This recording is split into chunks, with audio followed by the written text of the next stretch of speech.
Bismillahirrahmanirrahim. Assalamualaikum warahmatullahi wabarakatuh.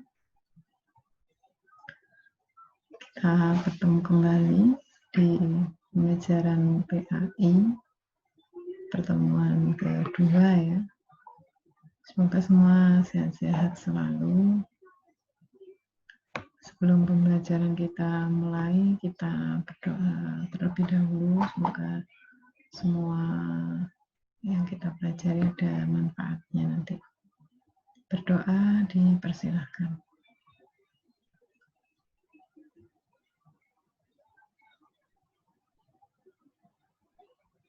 Doa selesai. Hari ini kita akan mempelajari sumber ajaran Islam. Ya, diskusi, tanya jawab dan lain sebagainya di belakang ya. Semuanya mohon di-mute suaranya. Ya, sumber ajaran Islam. Menurut Anda apa sumber ajaran Islam itu? Ya, jawabnya di dalam hati. Sumber ajaran Islam ada 4. Ya. Yang pertama Al-Quran. Jadi semua sumber ajaran Islam itu berasal dari Al-Quran. Mulai kita dari bangun tidur sampai tidur lagi, semuanya itu ada dasarnya, ada dalam Quran. Nah, yang kedua, sumber ajaran Islam adalah sunnah. Kenapa tidak disebut dengan sunnah?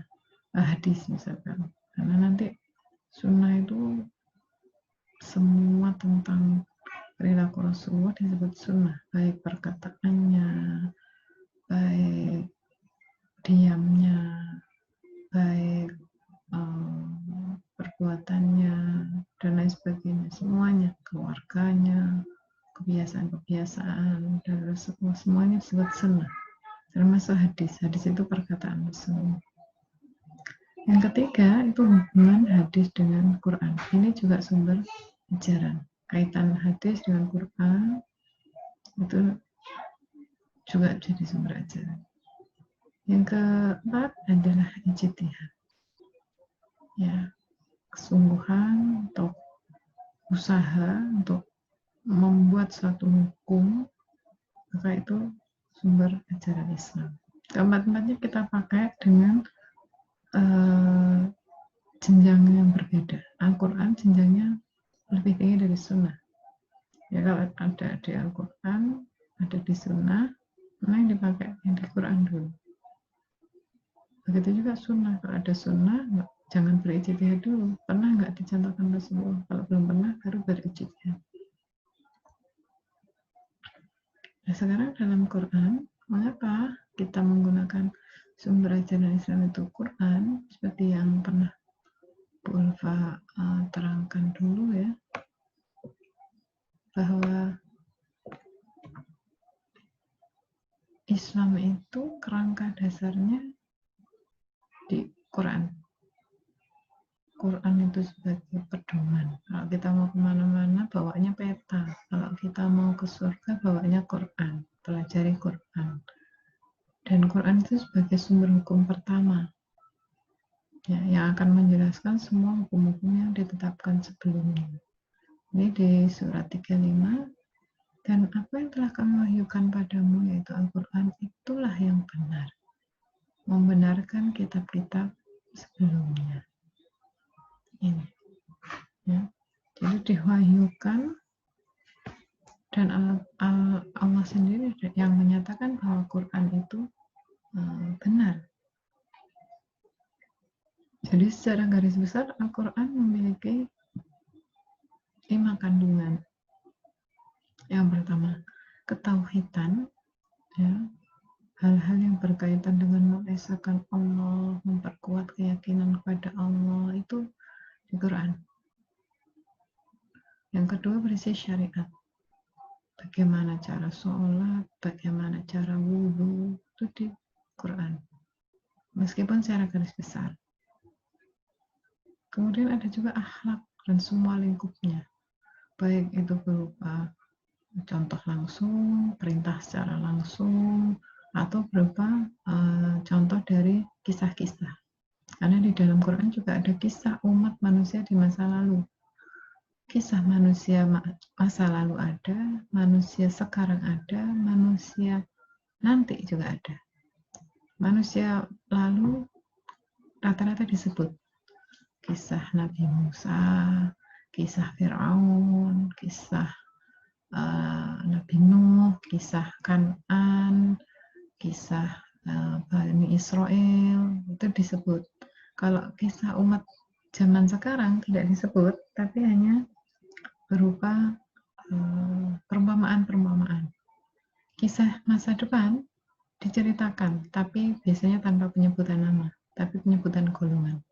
Misalkan kisah orang-orang yang berada di neraka, kisah orang-orang yang berada di surga, itu disebutkan, tapi tidak menyebut nama, hanya golongan mukminin, muttaqin, mendapatkan surga, di bawahnya ada sungai-sungai mengalir, itu kisah. Dalam Al-Quran juga ada janji dan ancaman. Ya, ada janji-janji untuk masuk surga, mendapat pahala. Ada juga ancaman-ancaman. Ya, ada ancaman-ancaman. Kemudian ada hukum-hukum dasar dan ilmu pengetahuan. Ya, hukum-hukum dasar muamalah misalkan. Hukum-hukum dasar tentang ilmu pengetahuan, misalkan di surat Ar-Rahman, seperti itu. Itu secara garis besar isi kandungan dari Al-Quran. Bagaimana memelihara Al-Quran? Ini di surat Al-Hijr, yang artinya sesungguhnya kamilah yang menurunkan Al-Quran dan sesungguhnya kami benar-benar memeliharanya. Wa inna lahu lahafizun. Ya, Allah yang menurunkan Quran dan Allah juga yang memeliharanya. Ya, bagaimana Allah memelihara Quran? Melalui para penghafal Quran. Bagaimana memelihara Quran? Dengan lewat tulisan. Jadi Quran itu dicetak berulang-ulang, tidak berubah isinya. Ya, tidak ada edisi baru, edisi lama, nggak ada, isinya sama. Kalau ada yang salah satu saja, pasti nanti yang membetulkan banyak sekali. Termasuk para penghafal Quran. Kalau ada satu saja ayat yang salah, dia akan dibetulkan oleh banyak penghafal Quran yang lain. Ya. Banyak para sahabat yang punya daya ingat yang kuat menghafalkan ayat-ayat Quran setiap kali diturunkan. Alhamdulillah kita merasakan manfaatnya sampai sekarang. Termasuk para penghafal Quran yang sekarang. Ya, para penghafal Quran itu dijanjikan oleh Allah mendapatkan mahkota. Yang mahkota itu dia bisa memberikan syafaat kepada 70 keluarganya. Itu. Dan beberapa hadis dinyatakan orang yang menghafalkan Quran dia akan mendapatkan surga bergantung pada ayat terakhir yang dia baca. Ya, misalkan ya ada 30 juz, dia hafal juz 30. Ya itu tingkatan surganya dia di juz 30. Kalau dia menghafalkan Al-Quran sampai 15 juz, berarti tingkatan dia di surga nanti tingkatan surga yang ke-15. Itu. Nah, kemudian dalam Quran juga ada metode penafsiran yang berkembang. Ya. Kalau dulu ada Rasulullah, setiap kali Quran turun, ya para sahabat nanya ke Rasulullah langsung. Dan Rasulullah nanyanya langsung ke Allah. Ya. Jadi langsung. Tapi kalau sekarang tidak ada. Yang ada metode tafsir. Ada 4 metode tafsir, yaitu tafsir tahlili, tafsir ijmali, tafsir muqarran, dan tafsir maudhu'i. Tafsir tahlili itu menafsirkan Quran dengan hadis Rasulullah Sallallahu Alaihi Wasallam. Ya, misalkan tafsir tentang ku anfusakum wa ahlikum nar. Jaga dirimu dan keluargamu dari neraka. Arti jaga ini apa? Itu arti jaga ini mau ngasih apa? Pagar gitu, atau dijaga dari maling gitu. Ini ditafsirkan dengan hadis Rasulullah. Oh, dalam hadis Rasulullah dinyatakan keluarga itu harus dididik, ya, harus dijaga dari hal-hal yang haram. sehingga nanti terjaga dari api neraka. Seperti itu. Yang kedua, tafsir ijmali. Ini menafsirkan secara singkat dan global tanpa uraian. Ya, misalkan tafsir tentang perintah wudhu. Ya, wudhu itu ya wudhu, membasuh muka, tangan sampai siku, tanpa ditafsirkan yang lain-lain. Atau menafsirkan tentang sholat, ya, tentang perintah sholat. Waqimus sholat, dirikanlah sholat. Sholat ini apa ya? Sholat. Jangan ditafsirkan, oh sholat itu duduk merenung. Enggak. Ya, sholat ya sholat. Seperti yang dilakukan oleh Rasulullah. Sedangkan tafsir muqarran itu memilih ayat Quran, lalu mengemukakan penafsiran para ulama dan membandingkan penafsirannya dari segala segi. Ya. Misalkan tafsir tentang zakat. Wa aqimus shalah wa atuz zakah, tunaikanlah zakat. Kemudian ditafsirkan oleh para ulama. Ada ulama fikih, oh zakat itu menurut hadis 2,5% dari mal atau harta seluruhan. Oh zakat itu juga ada zakat fardu, zakat fitrah yang hanya berisi 2,5 kilo bahan makanan gitu. Nanti dibanding-bandingkan sampai ada yang namanya fikih zakat. Seperti itu. Jadi tafsir muqarran. Nanti ayat-ayat Quran yang semua berisi zakat dijadikan satu. Kemudian ditafsirkan oleh para ulama dari berbagai macam bidang ilmu. Bidang ilmu fikih, bidang ilmu akidah, bidang ilmu syariat, dan lain sebagainya. Yang terakhir itu tafsir maudhu. Itu menghimpun seluruh ayat Quran yang berbicara suatu masalah lalu mengkajinya dari berbagai segi. Misalkan nih, tafsir tentang vaksin. Wah, di Quran nggak ada gitu. Tapi mencari, di Quran ada nggak perintah untuk menjaga kesehatan? Oh, ada. Di Quran ada nggak perintah tidak boleh memakan barang yang haram? Ada. Dikaji sampai pada satu kesimpulan, maslahat yang ditimbulkan oleh vaksin itu lebih banyak daripada mudarat yang ditimbulkan oleh vaksin. Sehingga vaksin keluar dalilnya bahwa MUI menyatakan vaksin itu halal dan boleh digunakan oleh umat Islam. Itu tafsir maudhu. Kemudian sunnah, ya, secara bahasa sunnah itu tradisi, kebiasaan atau adat. Ya. Jadi tradisinya makan tangan kanan itu sunnah, makan tangan kanan. Secara bahasa, tapi secara istilah keseluruhan itu segala hal yang disandarkan pada Rasulullah Muhammad SAW berupa perkataan, tekun, perbuatan, fi'linya, persetujuan, baik itu diamnya atau iyanya atau tidaknya, atau penetapan takririah gitu. Nah, kumpulan tulisan-tulisan sahabat disebut sahifah. Sahifah Umar, Ali, Abdullah bin Amr, dan lain-lain. Gitu. Jadi segala macam yang berasal dari Rasulullah itu nanti jadi sumber ajaran Islam yang harus diikuti. Bahkan suatu perbuatan dikatakan diterima ketika pertama niatnya benar, yang kedua mengikuti sunnah Rasulullah. Wudhu misalkan, niatnya benar wudhu, tapi dimulai dari kaki, baru tangan, baru muka, tidak mengikuti sunnah, jadi tidak diterima, ya, tertolak. Nah, kitab-kitab yang membahas tentang sunnah, baik perkataan, perbuatan, penetapan, persetujuan, itu ada di 7 sunnah ini, yaitu Sahih Bukhari, Sahih Muslim, Sunan Abu Dawud, Sunan Nasa'i, Sunan Tirmidzi, dan Sunan Ibnu Majah. Ada berapa ini? Bukhari, Muslim, Sunan Abu Dawud, Sunan Nasa'i, Sunan Tirmidzi, dan Sunan Ibnu Majah. 6.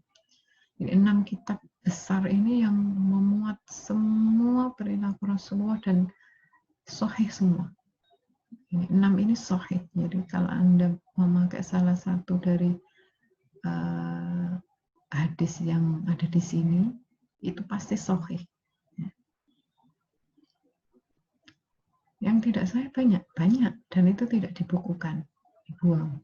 Ada beberapa yang dipakai orang, tapi itu tidak boleh dipakai. Ya. Kenapa? Karena sahih-sahih yang disusun oleh para perawi ini sudah mengalami proses filter dan penyaringan yang luar biasa. Saya jelaskan dulu di pembagian hadisnya. Pembagian hadis ini ditinjau dari jumlah perawi ada 3, hadis mutawatir dan hadis ahad. Mutawatir ini hadisnya dirawikan oleh banyak orang.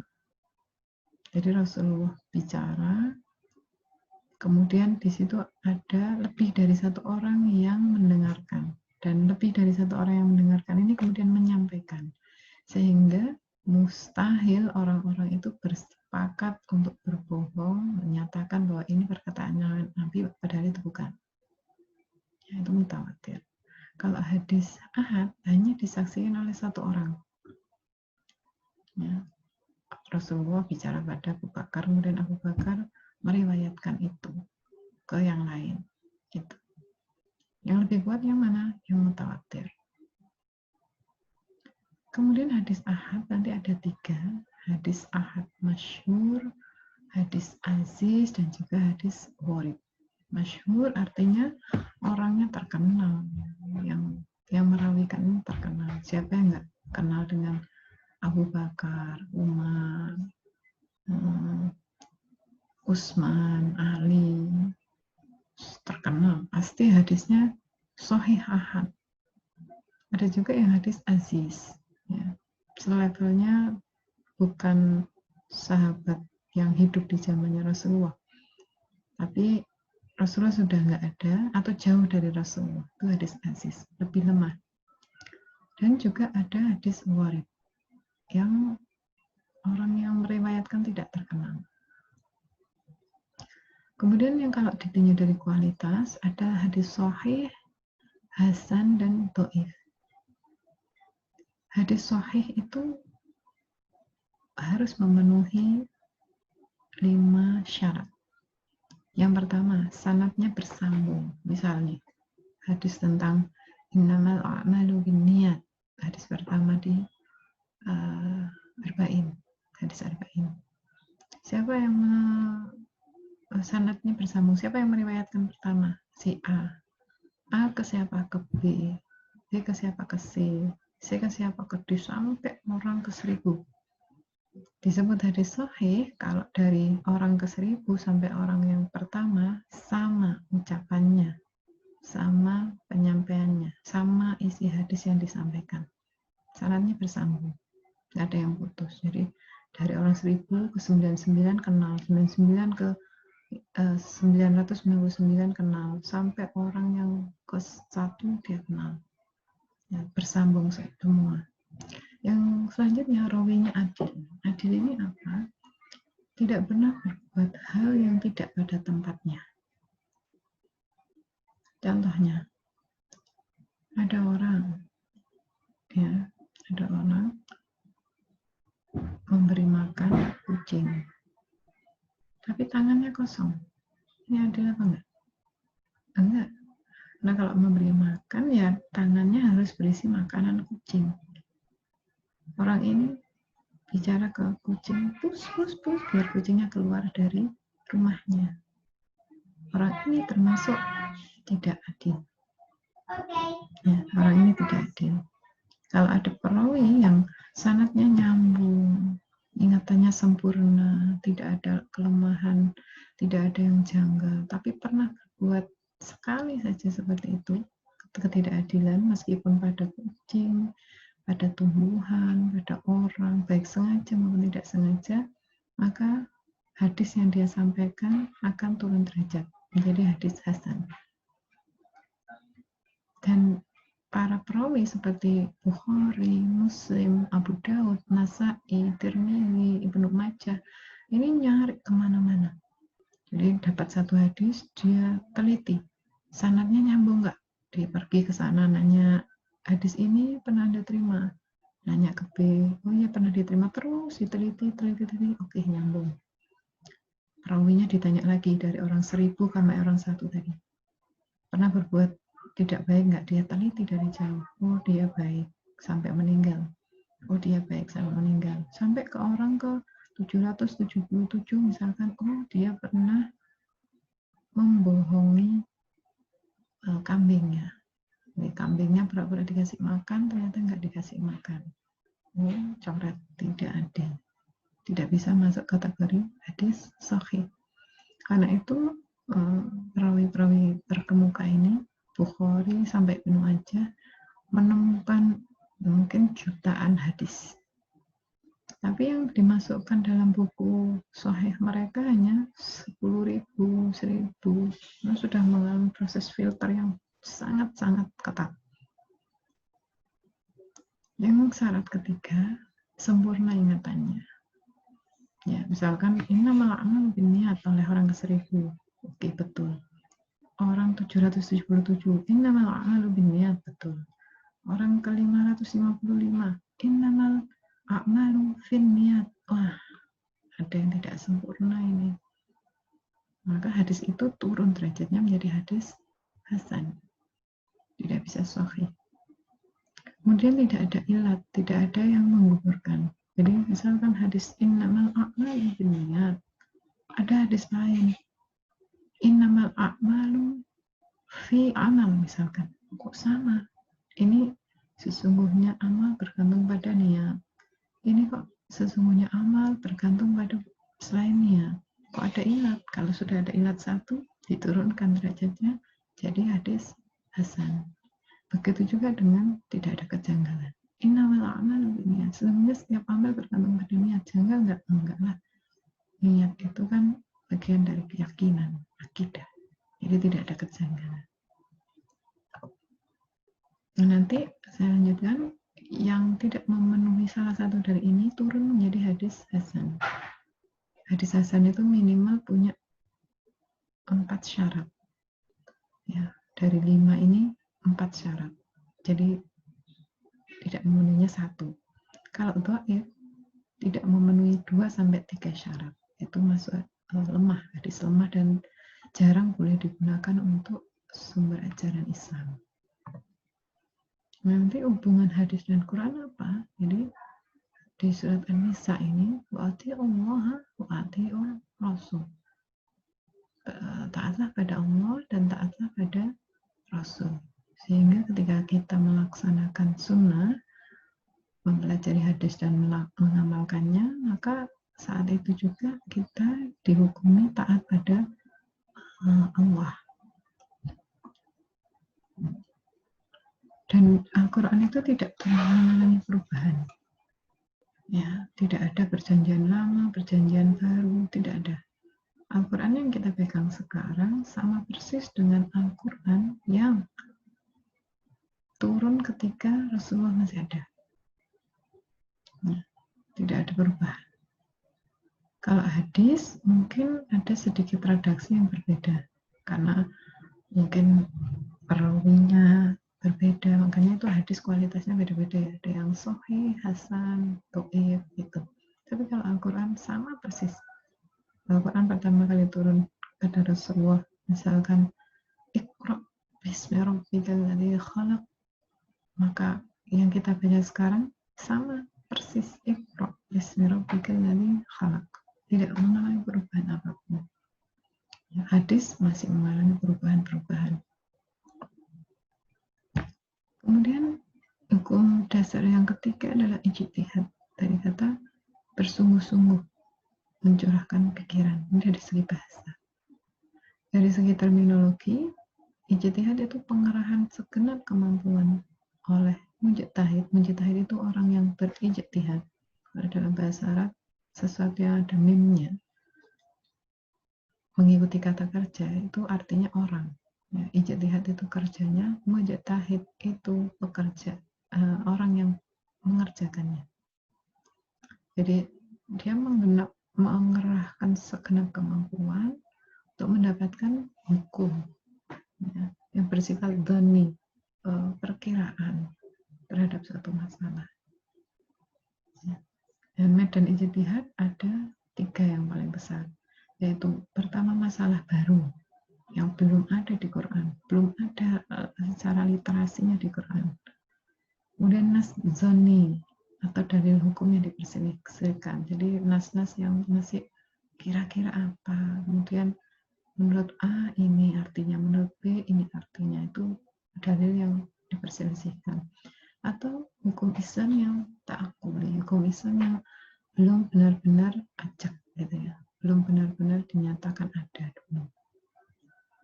Masalah baru misalkan, tadi saya contohkan vaksin. Vaksin dalam Quran nggak ada, hadis juga nggak ada, tidak ada satu hadis yang menyatakan vaksin itu halal, vaksin itu dibolehkan, nggak ada. Itu bagaimana sekarang berijtihad, ya berijtihad, bersungguh-sungguh memikirkan kira-kira vaksin ini boleh apa enggak, halal apa haram, seperti itu. Atau hukum Islam yang masih diperselisihkan, misalkan penetapan 1 Syawal pakai metode apa? Pakai metode ru'yah atau yang lainnya. Nah, itu metode ijtihad. Syarat-syarat orang yang berijtihad itu yang pertama menguasai bahasa Arab sehingga dia tahu Qurannya. Yang kedua mengetahui isi dan sistem hukum Quran. Tahu Quran, tahu ilmu-ilmu untuk memahami Quran. Yang ketiga, mengetahui hadis-hadis dan ilmu hadis. Kemudian yang keempat, menguasai sumber hukum Islam dan metode menarik garis hukum dari sumber hukum Islam. Itu syarat ijtihad. Vaksin tadi misalkan. Bagaimana MUI menyatakan vaksin itu halal? MUI mengundang ahli bahasa Arab, ahli Al-Quran, ahli hadis, ahli hukum Islam, ahli kesehatan. Semuanya berbicara satu hal, saling berdiskusi, akhirnya dinyatakan vaksin itu halal. Karena menurut ahli kesehatan, ahli biomolekuler, pembuatan vaksin memang melibatkan hal haram, tapi di akhir produknya itu halal. Karena tidak ada satupun molekul, atom yang terlibat di sana, di produk akhir. Menurut hukum fikih, ahli fikih menyatakan, ya memang kesehatan itu harus dijaga. Karena kalau orang Islam itu tidak sehat, mudaratnya lebih banyak.